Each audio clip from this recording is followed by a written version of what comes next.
L-Awtorità Maltija għas-Servizzi Finanzjarji l-MFSA għandha rwol importanti li tinvestiga każijiet fejn ikun hemm suspett ta' ksur ta' liġijiet finanzjarji. Dawn l-investigazzjonijiet jistgħu iwasslu biex l-Awtorità tieħu azzjoni ta' infurzar bħal penali u azzjonijiet oħra. Fir-rapport annwali tagħha għas-sena li għaddiet, l-MFSA qalet li s-sena l-oħra kienet qed taħdem fuq 612 l-investigazzjoni bi 220 minnhom marbuta ma' nies mhux awtorizzati, inkluż scams finanzjarji. Il-kap tal-infurzar fl-MFSA Edward Grech spjega li l-awtorità tieħu dawn l-azzjonijiet ta' infurzar bħal penali u staqsejnieh ukoll x'kienu l-maġġoranza tal-każi ta' infurzar matul is-sena li għaddiet. Dawn l-azzjonijiet għandhom kollhom deterrent, kunu ta' deterrent għal min qiegħed jaħdem fis-settur biex ma jkunx hemm ksur ta' liġijiet. Ukoll aspett importanti huwa li il-konsumatur għandu jkun protett u swieq protetti wkoll tramite daw l-azzjonijiet li noħorġu aħna. Maġġoranza ta' daw il-każi kienu fej entitajiet naqsu milli jissottomettu dik dokumentazzjoni fil-ħin.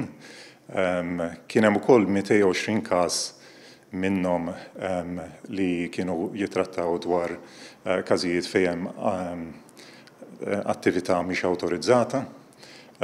Fosthom kien hemm 158 minnhom li kienu scams li jinkludu online scams ukoll.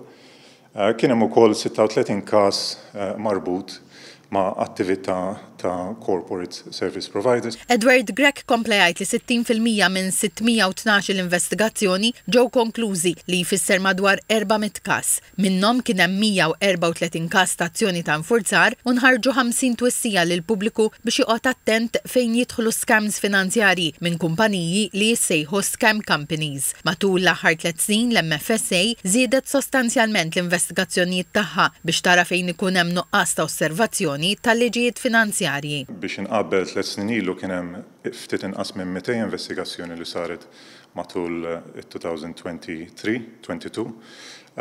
Daw żdiedu għal 612 is-sena l-oħra. Daw waslu biex kien hemm żieda wkoll fin-numru ta' azzjonijiet.